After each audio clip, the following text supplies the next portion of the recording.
Hello everyone, कैसे हो आप सभी। आई होप कि आप सभी बहुत बहुत और बहुत अच्छे होंगे। मैं हूँ श्रेया झा और मैं आप सभी का वेलकम करती हूँ हमारे favourite YouTube channel JR college पे। ठीक है, हम लोग क्या पढ़ रहे थे? हम लोग पढ़े थे नेशनल इनकम। ठीक है, ऑलरेडी 3 लेक्चर पोस्ट हो चुके हैं। यह है लेक्चर नंबर 4 जिसमें हम उसके और आगे के पार्ट्स कवर करने वाले हैं। ठीक है, देखते हैं नेशनल इनकम क्या है। अभी हम सबको कॉमनली पता चल चुका है कि नेशनल इनकम क्या, मेरा, आपका, आपके फ्रेंड्स का, आपके फैमिली का, सबका जो टोटल करेंगे उसको ही हम नेशनल इनकम कहते हैं। ठीक है, देखते हैं हमारे टेक्स्ट बुक में क्या बोला गया है।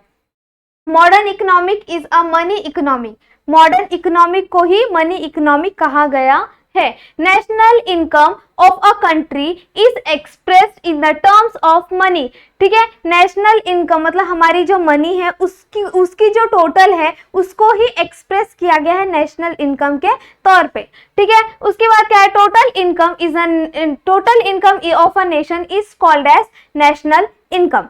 ओके, उसके बाद क्या है? In real terms the national income flow goods and services within a year. एक साल में जितने भी गुड्स एंड सर्विसेज प्रोड्यूस हो रहे हैं और जो मार्केट में सर्कुलेट हो रहे हैं उससे जो पैसा आ रहा है उसको जो जितना भी एक साल में वो जो कैलकुलेशन है वो जो किया जा रहा है उसको ही हम नेशनल इनकम कहते हैं। सिंपल वर्ड में मेरा इनकम, आपका इनकम, आपके फैमिली का इनकम, आपके फ्रेंड्स का इनकम, इसका सम पूरा टोटल कर देंगे उसको ही हम नेशनल इनकम कहते हैं।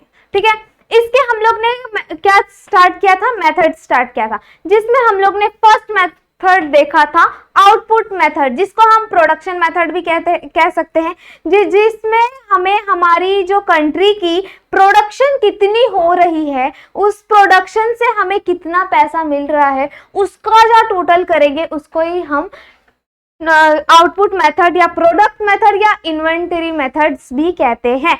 इसमें डबल काउंटिंग को इग्नोर करना है। डबल काउंटिंग से बचने के लिए हमें क्या करना पड़ेगा?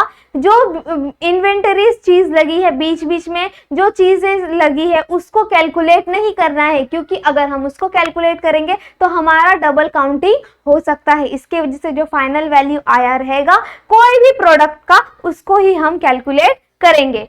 ठीक है, सेकेंड इनकम मेथड। इसमें क्या हमारे देश का इनकम कैसे जनरेट होता है? 4 फैक्टर्स पे, लैंड, लेबर, कैपिटल, एंटरप्रेन्योर पे, ये सब जो टोटल है विद इन अ 1 ईयर, इसको ही हम इनकम मेथड बोलते हैं। ठीक है, अब इनकम मेथड जो है वो हम तो थ्योरेटिकल वे में देख रहे हैं, पर इसके कुछ फॉर्मूला है जिसको पुट करके हम आंसर भी निकाल सकते हैं। ओके, उसके बाद क्या? Expenditure method. एक्सपेंडिचर मतलब क्या? हमारा खर्चा।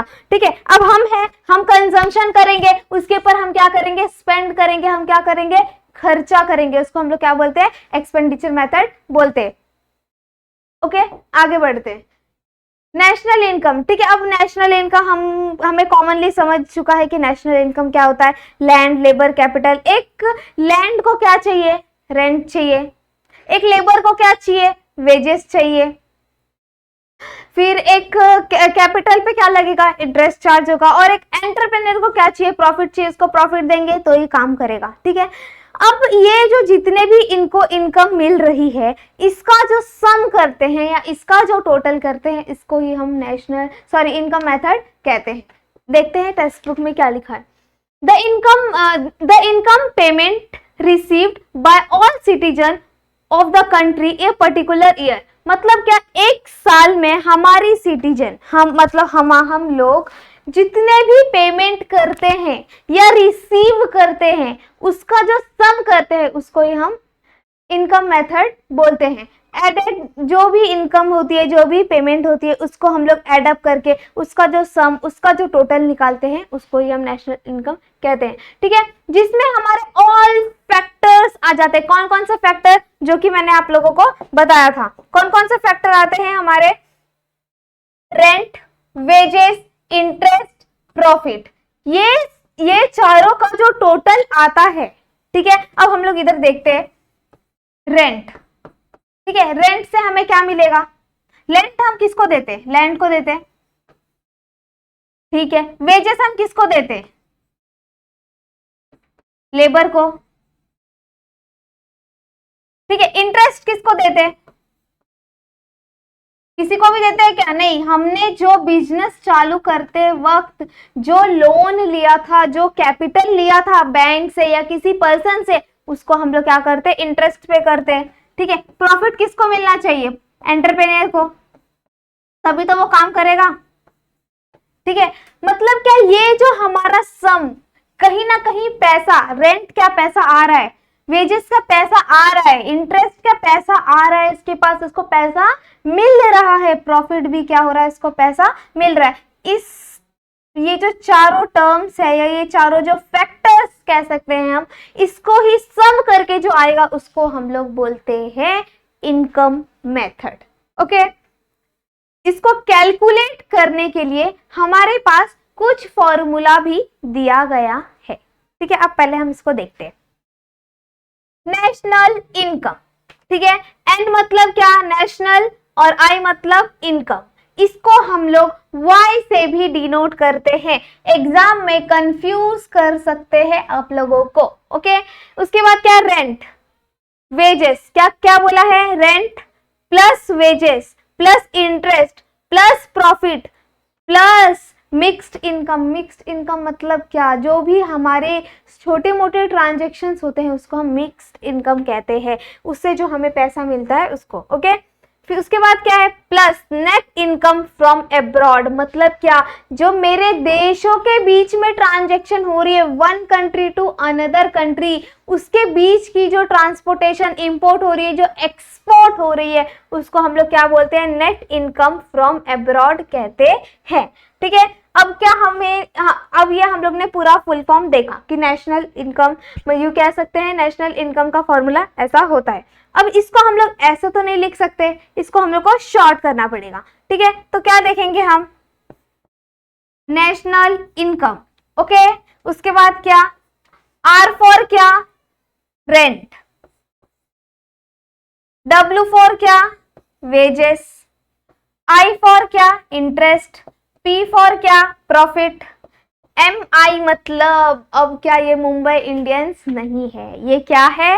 मिक्स्ड इनकम है। ओके, ये क्या है हमारा? मिक्स्ड इनकम, एम आई प्लस, अब ये क्या है? ब्रैकेट एक्स माइनस एम, मतलब क्या? मेरी जो नेट इनकम है फ्रॉम अब्रॉड, मेरी जो बाहर के देशों से जो लेन देन हो रही है, जो ट्रांसपोर्टेशन हो रही है, जो इंपोर्ट एक्सपोर्ट हो रही है, गुड्स एंड सर्विसेज एक जगह से दूसरी जगह जा रही है, उसका जो सम करेंगे उसको ही हम एक्स माइनस एम कहते हैं।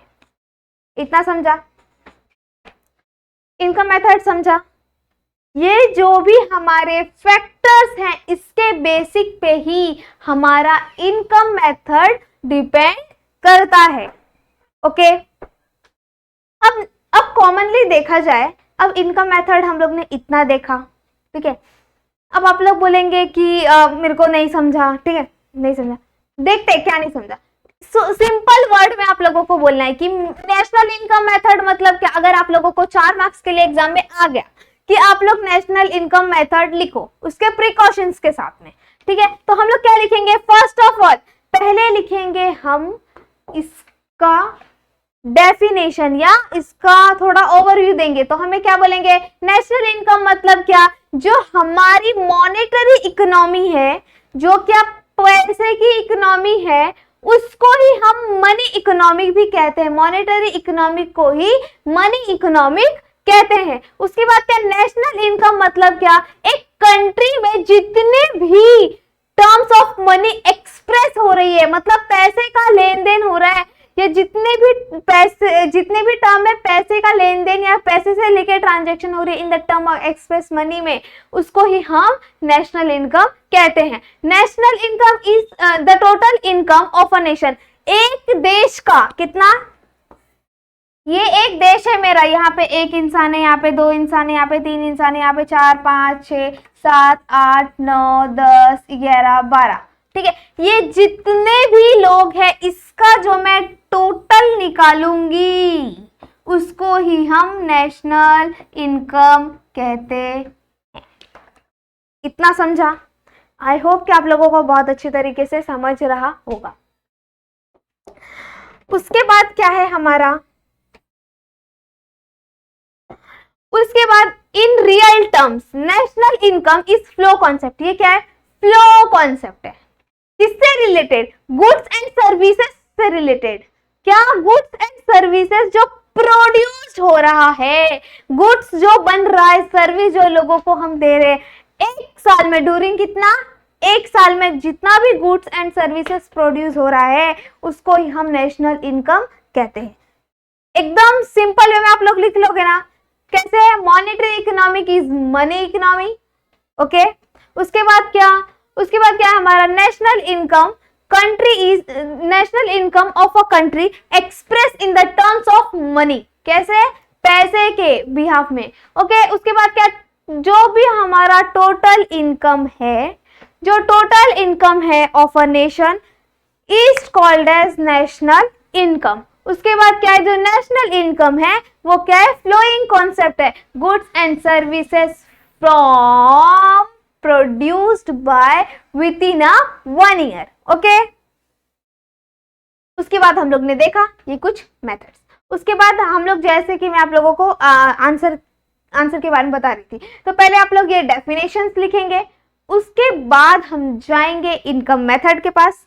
उसके बाद इनकम मेथड में जो ये लिखा हुआ है, क्या लिखा हुआ है? The income payment received all the citizen of the country. एक कंट्री में जितने भी सिटीजन पैसा रिसीव करे, इनकम अर्न कर रहे हैं या रिसीव कर रहे हैं विथ अ पर्टिकुलर ईयर। कितना?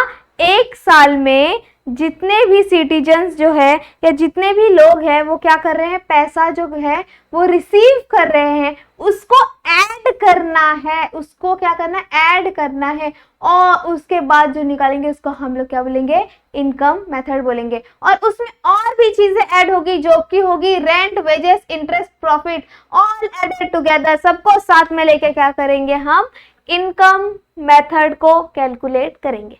आई होप कि आप लोगों को फिर ये फॉर्मूला लिखना है। उसके बाद हम जाएंगे प्रिकॉशंस पे, देखते हैं कि इसके प्रिकॉशंस क्या क्या है।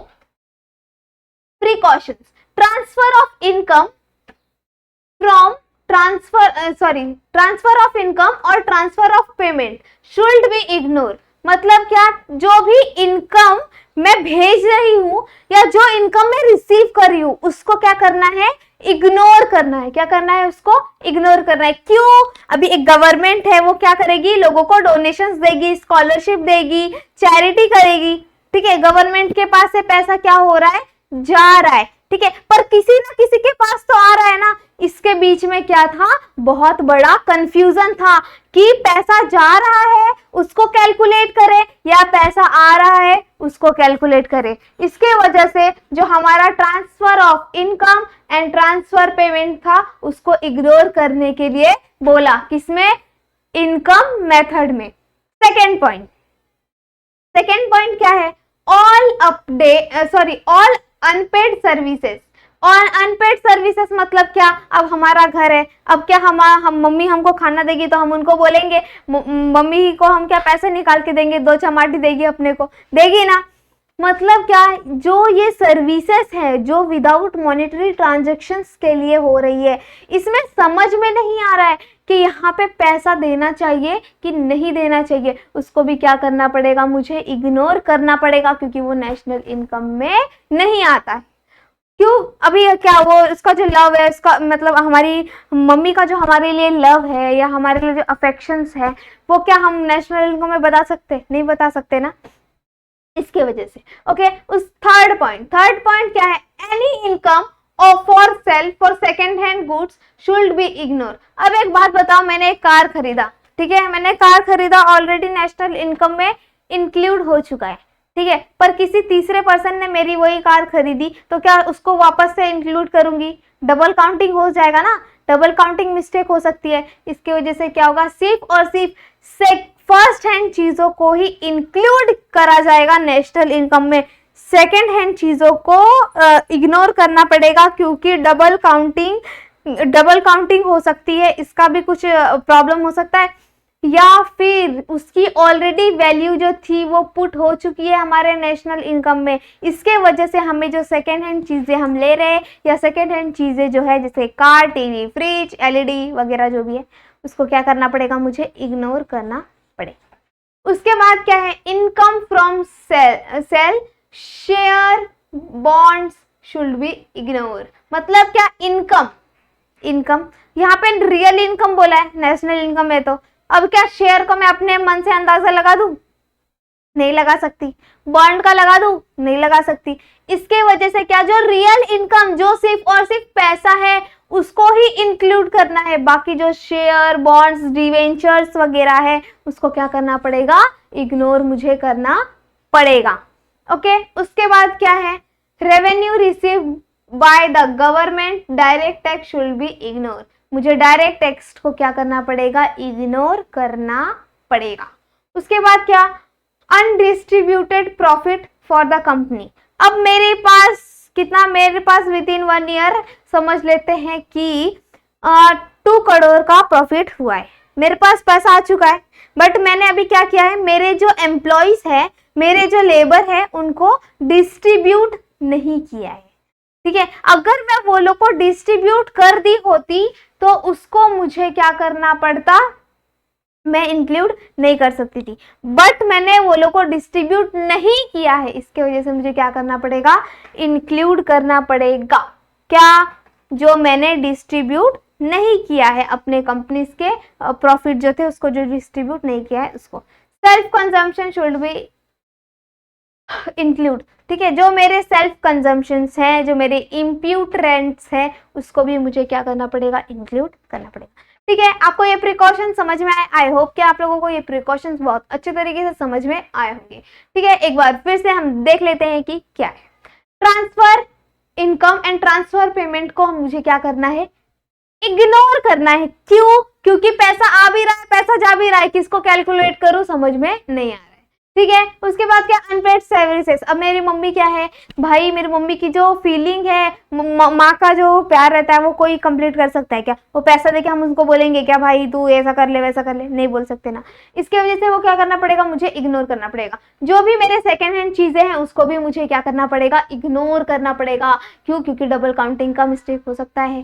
ठीक है, उसके बाद क्या, शेयर बॉन्ड्स को भी मुझे क्या करना पड़ेगा, इंक्लूड नहीं करना पड़ेगा, क्योंकि वो रियल इनकम नहीं।